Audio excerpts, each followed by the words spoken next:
Hello friends, नमस्कार प्यारे बच्चों। शुभाशीष, मैं उत्तम सिंह राणा और आज मैं आपके लिए लेकर आया हूँ सैनिक स्कूल एंट्रेंस एग्जाम के लिए। अगर आप हिंदी मीडियम से दे रहे हैं तो, और राजीव गांधी नवोदय एंट्रेंस एग्जाम, ये तो सभी बच्चों के लिए हिंदी उसमें पूछा जाता है राजीव गांधी में, तो उसके लिए बहुत अच्छे मैं क्वेश्चन लेके आया हूँ। चलिए आज इसको सॉल्व करते हैं। अरे ये बहुत ही अच्छा पेपर है और आज हम इसके हिंदी के क्वेश्चन सॉल्व करेंगे। आपको बहुत मजा आएगा, बहुत अच्छे लगेंगे आपको ये प्रश्न, और आपकी अच्छी तैयारी हो जाएगी सैनिक स्कूल एंट्रेंस एग्जाम के लिए और राजीव गांधी नवोदय एंट्रेंस एग्जाम के लिए। इसमें पहला प्रश्न है, देवेश शब्द का संधि विच्छेद होगा। तो देवेश का होता है देव धन ईश, जो पहला वाला आंसर है यही बिल्कुल सही है। लता शब्द का बहुवचन, तो देखिए लताओं, लताओं, लताएं, सोचिए इनमें से क्या होगा, लेकिन इसमें जो सबसे सही है वो है लताएं। मिथिला चित्रकला को पहली बार दुनिया के सामने लाने का श्रेय, तो मिथिला चित्रकला एक्चुअल में ये बिहार की पेंटिंग है और इसका श्रेय है पूरी दुनिया के सामने लाए थे WG आर्चर। निम्न शब्दों के वर्तनी का शुद्ध रूप कौन सा है?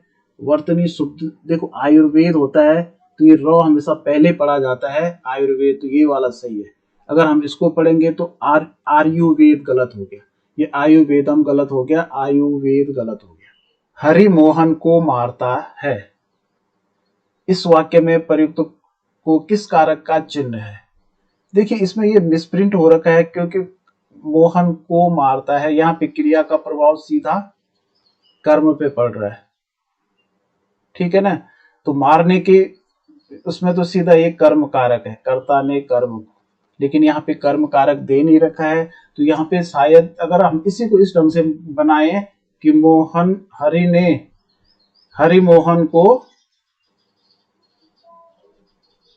मोहन को रुपए देता है, तो यहाँ पे तब जाकर के ये संप्रदान कारक होगा, क्योंकि यहाँ पे वो उसको दे रहा है यानी उसके लिए कुछ कर रहा है, तो यहाँ पे के लिए को का अर्थ मतलब के लिए के रूप में है, तो इसलिए संप्रदान कारक होगा।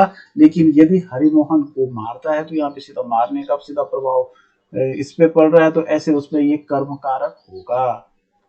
जो बहुत जानता है उसे क्या कहते हैं? तो उसे कहते हैं बहुज्ञ। जो सब कुछ जानता है उसे कहते हैं सर्वज्ञ।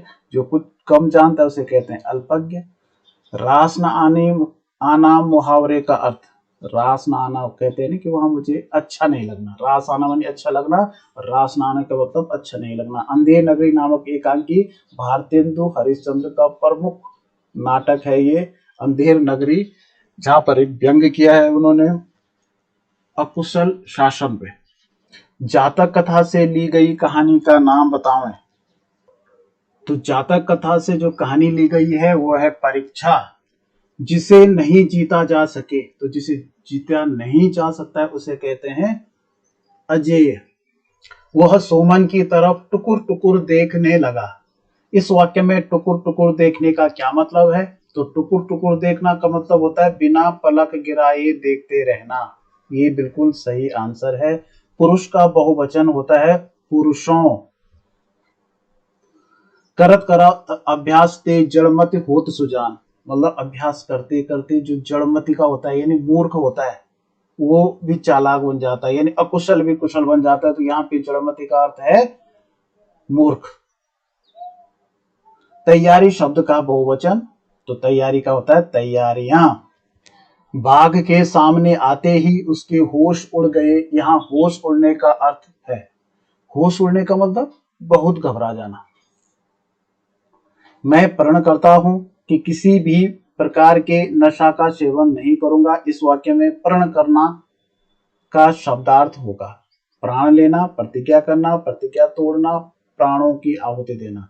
तो प्रण करने का मतलब प्रतिज्ञा करना। लड़कपन में आनंद रहता है, इस वाक्य में आनंद किस प्रकार की संज्ञा है?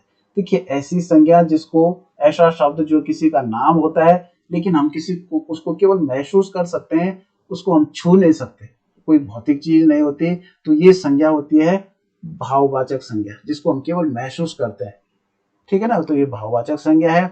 ऊष्म व्यंजन के उदाहरण नहीं है, तो देखिए ऊष्म व्यंजन होते हैं तीनों सौ, तालव्य स, मूर्धन्य स, दांत्य स और ह। तो देखो ये तो मूर्ख, ये भी है, ये भी है, ये तीनों हैं। क नहीं है, क है स्पर्श व्यंजन।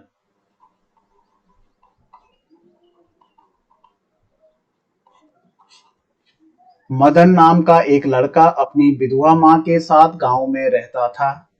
यहाँ प्रयुक्त शब्द विधवा का विपरीत अर्थ होगा। तो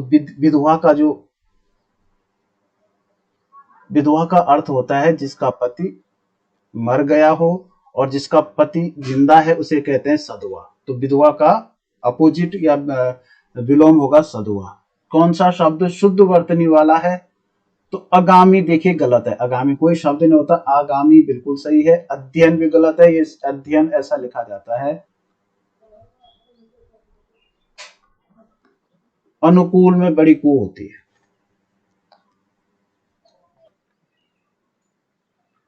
ईश्वर शब्द का पर्यायवाची है, तो ईश्वर कहते हैं भगवान को।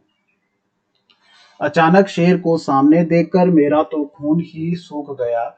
इस वाक्य में प्रयुक्त खून सूख जाना मुहावरा का अर्थ होगा। खून सूख जाना का अर्थ बहुत डर जाना। किरण शब्द का पर्यायवाची शब्द नहीं है, तो रश्मि का मतलब किरण होता है, अंशु का मतलब भी किरण होता है, और प्रभा का मतलब भी किरण होता है। ग्रंथ का मतलब किरण नहीं होता है। दही बड़ा शब्द किस समास का उदाहरण है? तो ये तत्पुरुष समास है, इसका विग्रह होता है दही में डूबा हुआ बड़ा। तो तत्पुरुष समास का उदाहरण है दही बड़ा। पेट की आग को कहा जाता है? देखिए बहुत अच्छा प्रश्न है। पेट की आग को कहते हैं जठराग्नि या जठरानल। दावानल कहते हैं जंगल की आग को। स्थूल शब्द का विलोम, स्थूल का होता है सूक्ष्म, सूक्ष्म का विलोम स्थूल, और स्थूल का विलोम सूक्ष्म। इमारत शब्द है, तो इमारत शब्द अपने आप में अरबी भाषा का शब्द है। निम्नलिखित वाक्यों में शुद्ध वाक्य चुनिए। राजा दशरथ को 4 लड़के हुए, गलत है, को तो आना नहीं चाहिए था यहाँ पे। राजा दशरथ के 4 लड़के हुए, ये बिल्कुल सही है। राजा दशरथ ने 4 लड़के हुए, गलत है। राजा दशरथ का 4 लड़के हुए, गलत है। यदि जवान का मतलब युवा है तो जवान का अर्थ होगा, तो जवान का मतलब तो युवा ही होता है, और जवान का मतलब होता है जीव। जीव को हम दूसरे शब्दों में जवान भी कहते हैं। अनुभूति शब्द का अर्थ होगा व्यवहारिक जीवन से प्राप्त ज्ञान, मूल प्रज्ञा से प्राप्त ज्ञान, किताब पढ़ करके प्राप्त किया गया ज्ञान, सुन करके प्राप्त किया गया ज्ञान। तो अनुभूति जो शब्द है इसका अर्थ होता है व्यवहारिक जीवन से प्राप्त ज्ञान, जो हमने खुद व्यवहार करके कुछ सीखा हो, उसी को हम अनुभूति नाम देते हैं। तो इस तरह से ये हिंदी का 30 क्वेश्चन समाप्त हुए। मुझे पूरा विश्वास है कि आपको अच्छा लगा होगा। अगर आपको अच्छा लगा तो एक लाइक जरूर कीजिएगा और चैनल को सब्सक्राइब जरूर कीजिएगा।